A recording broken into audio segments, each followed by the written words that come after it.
I grew up as a reservoir for my mother. She poured her dreamy stories into me. Scraps of her childhood, fragmented proverbs, memories worn thin by her discordant fusions of Mandarin and English. Even as a kid, I knew there were parts of her narrative I could not reach. Meaning slipped through my fingers. There was always something buried beneath her translingual words, a fog hanging over the lessons she tried to hand to me. People often reduce language barriers to inconvenience. They picture awkward restaurant interactions or emails riddled with grammar mistakes. What they do not talk about is how language shapes the emotional architecture of multilingual families. It decides which grievances can be confessed, which identities can be understood, which parts of ourselves survive articulation. I think a common misunderstanding of translation is that the divide is purely linguistic, when it is also developmental.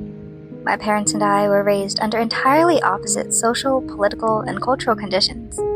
These environments shaped us into people with fundamentally different instincts for love, expression, and selfhood.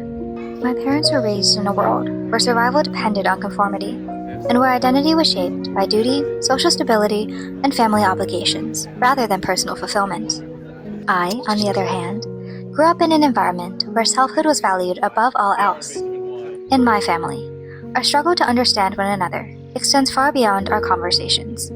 We are separated by cultural systems that taught us variant methods of communication, which dictate how our identities can be shared with others. So when my mother shares her childhood with me, I can understand the hazy outline of her stories, but not their emotional subtleties. That is the strange dual citizenship many children of immigrants share. One language for family, another for ourselves, and a limited fluency in both.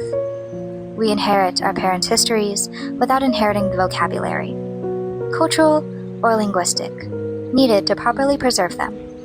Entire emotional worlds are lost in translation. Sometimes my mother will pause in the middle of her sentence and sigh before saying, 不知道英文怎么说?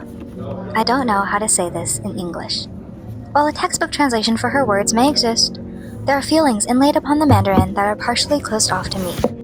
There are versions of myself that my parents will never meet, not because they do not love me, but because I do not possess the language or cultural shorthand capable of placing those truths safely in their hands. So I perform selective translations of myself. I simplify certain thoughts. I leave holes in my autobiography. I would rather make myself less complex than become incomprehensible to the people who raised me. The older I get, the more I realize they likely do the same. Perhaps my mother carries regrets about leaving home for a life where her perspective is always mutilated by English. Perhaps my father holds fears of failure that are inexpressible in this other language. Perhaps we have spent our entire lives loving each other through approximations. That is a particular sorrow of immigrant families.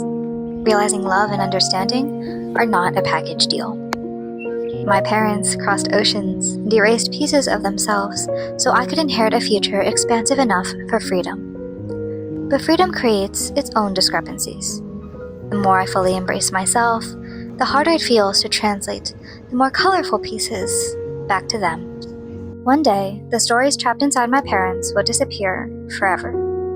Their voices will vanish along with the familiar cadence of their Mandarin, the private histories of their metaphors, the parts of themselves that only existed in a language I can never fully enter. But every halting conversation at the dinner table, every stumbled over sentence, every moment we reach for one another through this linguistic membrane is a manifestation of our love that has not once faltered. Maybe I will never know my parents in the complete and sacred way shared language allows in other families. But perhaps understanding was never meant to be reached so easily. Perhaps love, in families like mine, is revealed in the way that, despite every mistranslation, we are still trying to find each other.